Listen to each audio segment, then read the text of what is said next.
You're listening to the AV-IT Amplifier.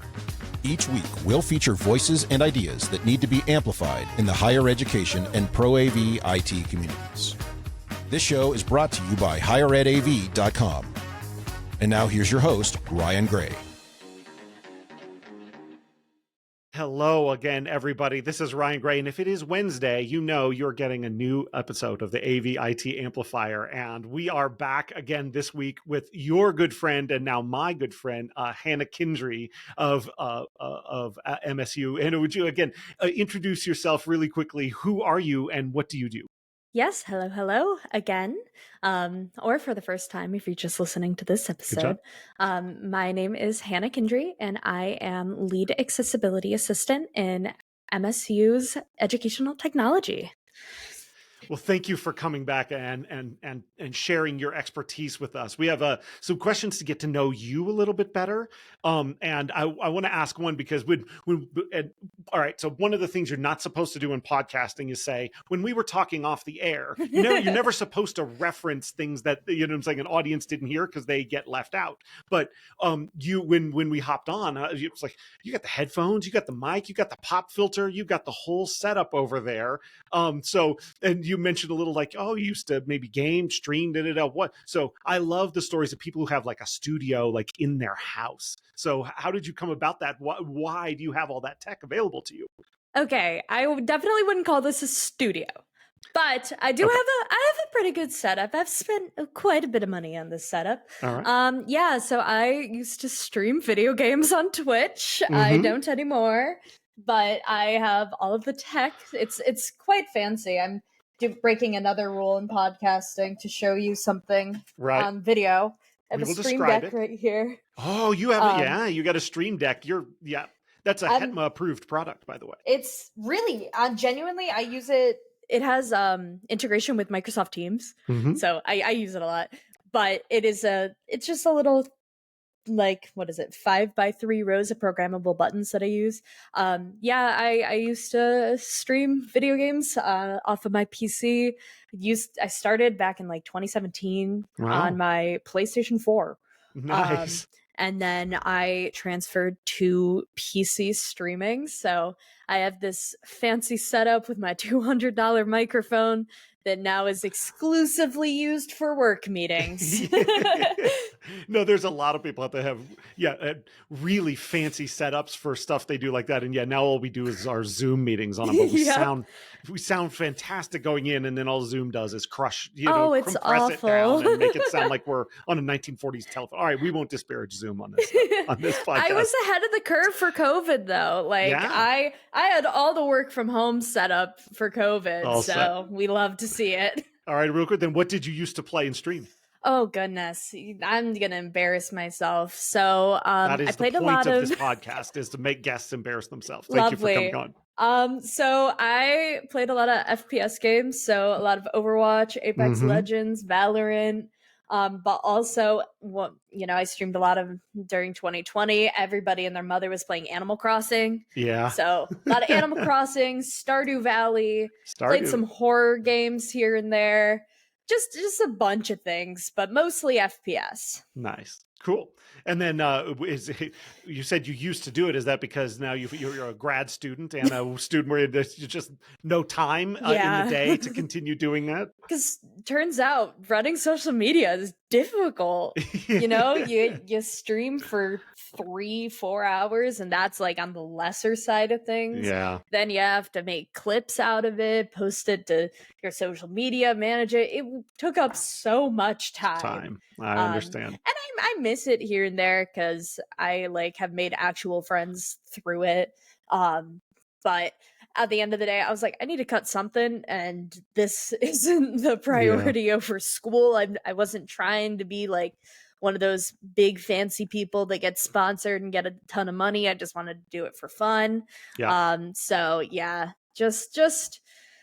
it had to go. Maybe I'll start back up when I have more time, but it was a fun time. Nice. Okay. Well, then, Hannah, so to get to know you a little bit of what's one of the best days of your life you can remember, and what happened? That's a question and a half. I'm gonna be sentimental here.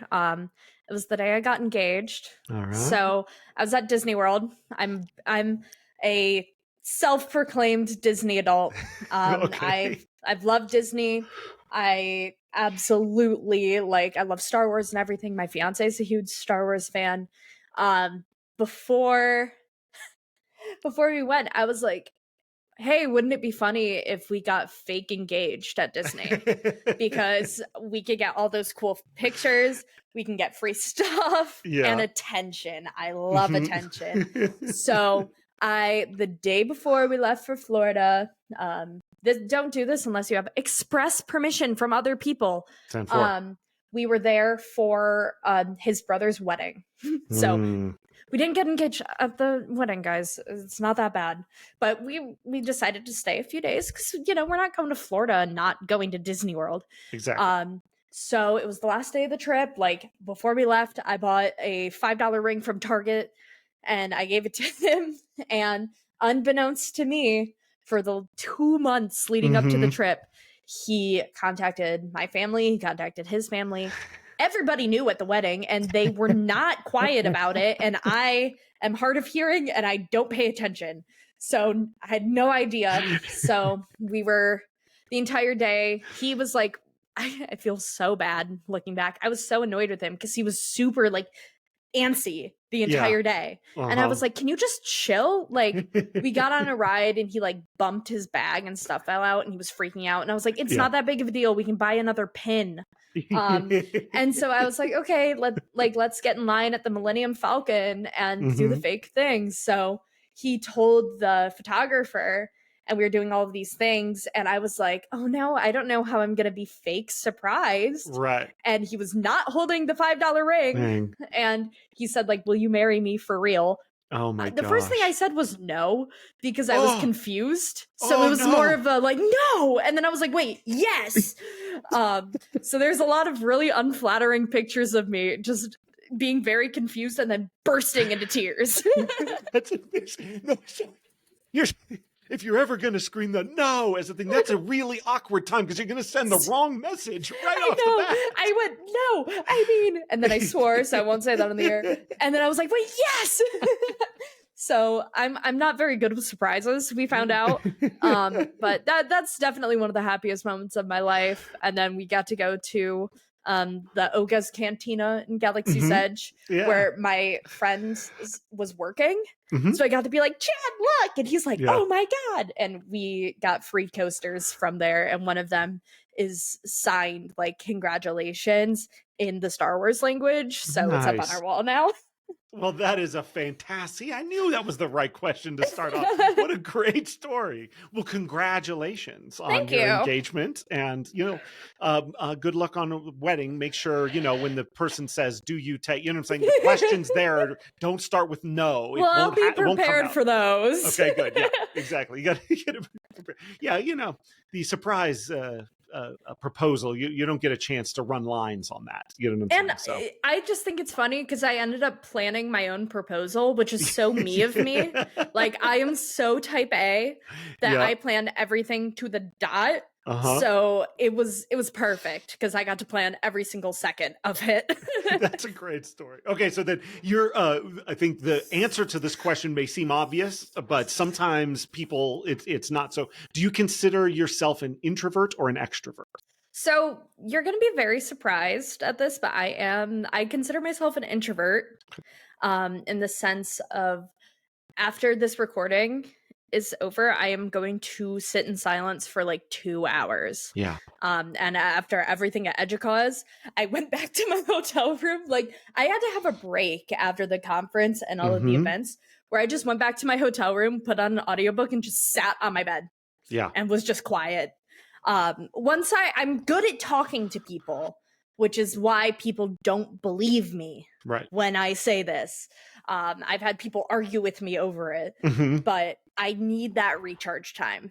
Yeah. Absolutely need that recharge time. It sounds like you're pretty attuned to what you need in that, in that space. You know not to go and go and go until you freak out, but to pace things out and all that. How did you learn that?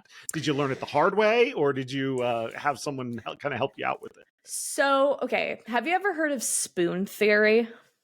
So it sounds familiar, but I do not know it. It's a thing that's really common around chronically ill and disabled people. Mm-hmm.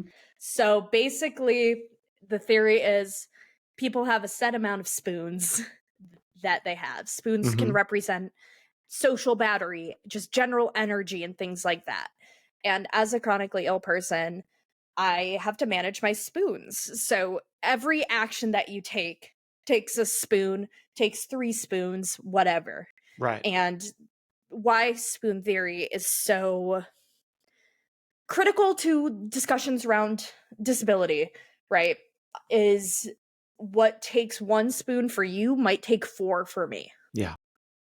And so I definitely, I got diagnosed with 4 chronic illnesses at one time because I was so sick I almost died my junior year of college. Yeah. And I had to learn the extremely hard way that there are just some things that I need to learn how to manage better.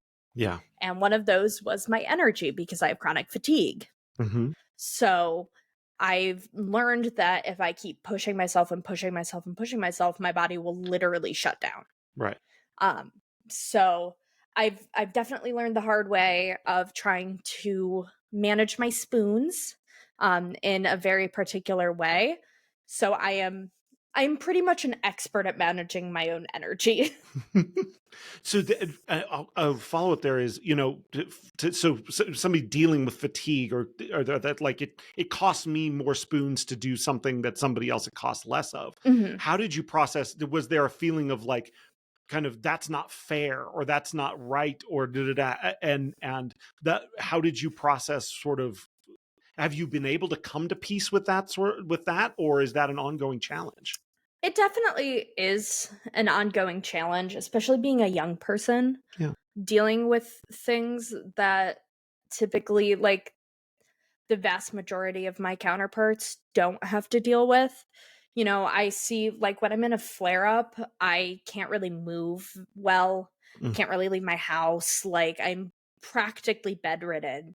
Mm-hmm. And they're few and far between now that I have everything under control, but it used to be pretty frequently. And I would see all of my friends, going out to bars, going out to clubs, like going to concerts. And I'm like, I can't do that. And I'm really sad about it because I like doing those things. I like connecting with people and even like having to take more online classes in my undergrad than in person because online classes I can at least attend when I'm in a flare up. Right. But I can't do that in person. It was really hard. I'm in therapy, love therapy. Everyone should see a therapist, even if you're not currently struggling. So we've definitely worked through that, and it's definitely it's hard, and it comes with a lot of weight to it too, because it takes up a lot of time. Junior year, I was doing an internship, and I had to get procedures and tests, and I had a doctor's appointment every 2 weeks that was in my hometown an hour away. So trying to manage just my life and my school and my work, because I was still working and doing an internship, like I felt like I was going to explode. Yeah. And it was really hard, but I was able to, that was one of the things where I couldn't really manage it because it was something I had to do. Right. But now I've gotten better at seeing what's really going on and like scheduling things a little better. And things have decreased in frequency now that I'm like on an active treatment plan and things like that. But it's when you first start out, getting diagnosed with anything is never easy, but especially being like, I don't really feel good, I'm gonna go get a physical, and then being like, you have this wrong with you, you have this wrong with you, you have this wrong with you, you have this wrong with you. Congratulations, it's only going to get worse. Right. And also the knowledge of like my doctor literally said to me, if you waited another month, you might have died. Right. So that knowledge was really scary. And so don't put off taking care of yourself, guys.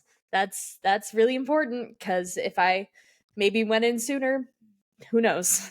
Well, so one, don't put off taking care of yourself. I don't think there's better advice, and I will co-sign therapy, even if you're not struggling. I've talked about this on here before, but like therapy is like a personal trainer for your mind. It definitely It's is. amazing, right? And people don't just get personal trainers when they really, you can get a personal trainer to reach new levels of achievement, not to just, so I love that. So one, I'm so glad that you did, see, get diagnosed and get things going when you did. And yeah, if you think it's just going to go away, don't count on that. You know what I'm saying? It's not. It really isn't. Do what it takes to get yourselves taken care of. Okay. Thank you for sharing that, because that was actually really honest. I really, really appreciate it, because I think that's a great message for people to hear. All right. Another deep question. Do you think people are generally good with a proclivity for evil, or generally evil with a proclivity for good?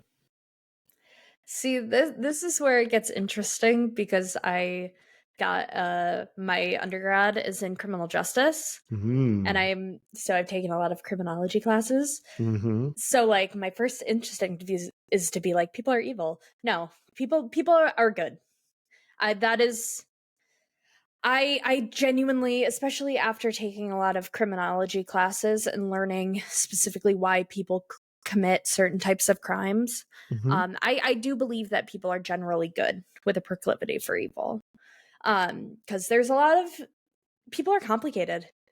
People have to do things that maybe they don't want to do that kind of suck. But the world is complicated right now. It's hard to exist in the world right now. And I feel like if we walk around with the thought that people are evil, which I understand why people think that too, it really can harm our own individual progress, in my opinion. So sorry to previous guests who have said that people are evil. Because I'm not that type of person typically to be like, if you just think good thoughts, good things will happen. Like, I have considered myself kind of a more on the pessimistic side of things. Right. But that is kind of the one thing where I'm very optimistic about is people, because I've seen, whenever I'm sad, I watch those videos of people just doing good things. I think that people can be amazing and beautiful if you look for it. Yeah. And I know it's hard to say about some people, but I think that humans are generally good. Do you feel like then sort of the label of good versus evil is a way of kind of not engaging in really understanding people? Or is it important for us to draw distinctions between kind of certain behaviors or things like that?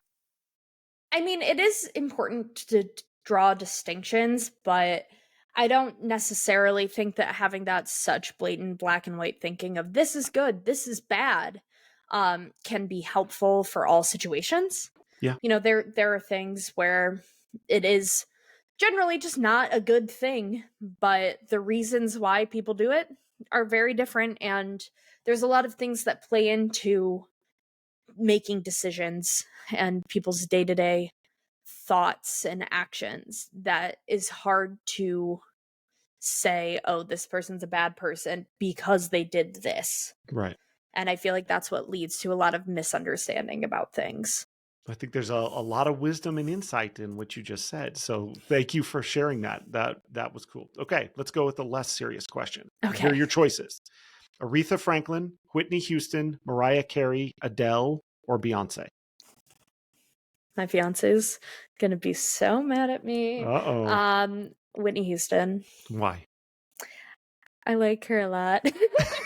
I don't know. So my fiance's a big. I love all of them. Okay. Hear me out. I love all of them. My fiance's obsessed with Adele. Okay. Like literally obsessed with Adele. But I really, really like Whitney Houston. I was a theater kid and a choir kid in high school. So we sing a lot of Whitney Houston songs because she's pretty fantastic. So I'm just a little biased toward her. Okay. So I love all of them though.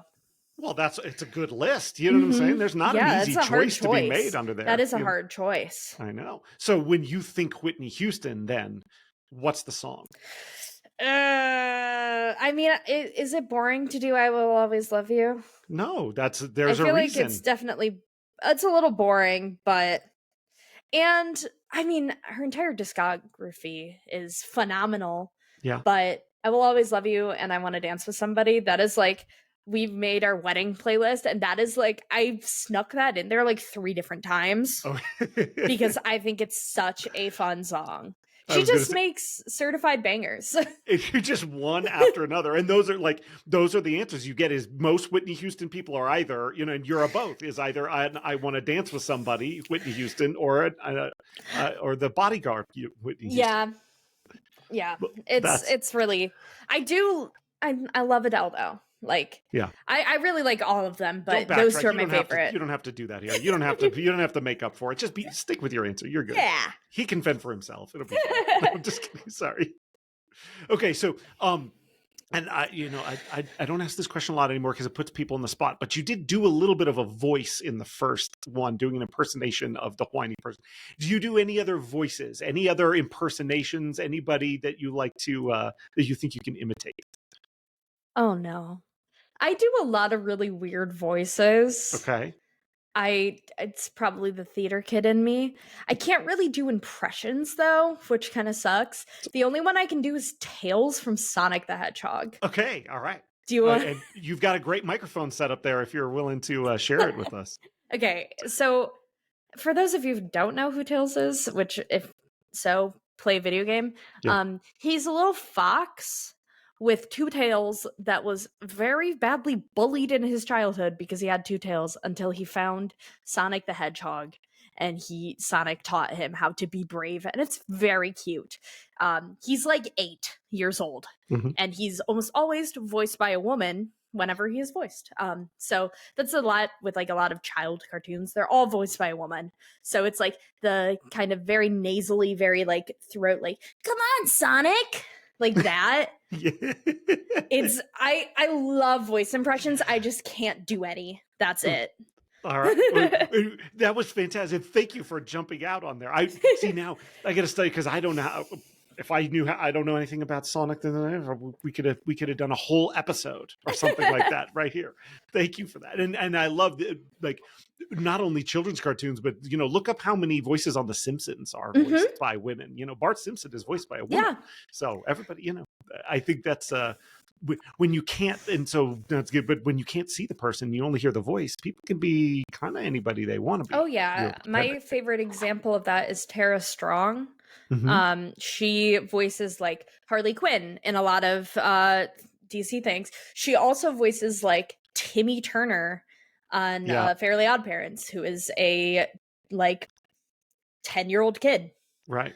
And a few like she's everywhere. She's probably in anything you've ever watched. Tara Strong is there, but it's really interesting to see how many women do a lot of variety of voices. Cool. All right. So what if you could say just drop your job, drop your degree program, and you're booking a killer vacation. You know what I'm saying? Money's no object. Right. Where are you going? Who you're going with? Okay. And you're going to offend someone in the answer, so don't worry about that. Oh, I mean, I have a built-in answer with my fiance. Yeah. But does it have to be a place I've never been to before? No. Okay. No. So I'm tied, right? So my 2 answers are Japan, okay, and London, England. Okay. Very different places, but well, let's start with Japan. Why? So I went there when I was 16. I know Japanese. Yeah, that's a fun Easter egg. And when I went there, it was very much a school trip type of trip because I went there with my school. It was, okay, we're going to explore this place, and then we're going to get on a bus and go to another place, and then go to a bus and go to another place. And even though that was great, I got to see a lot of really cool things. I didn't get to like do any solo exploring, which is what I really like to do. So I'd really like to go back there and go to like Tokyo Disneyland and just be able to explore Tokyo a little bit more. And we were in Osaka for like a night, and I would like to go back there. And Also, my fiance is a huge history buff.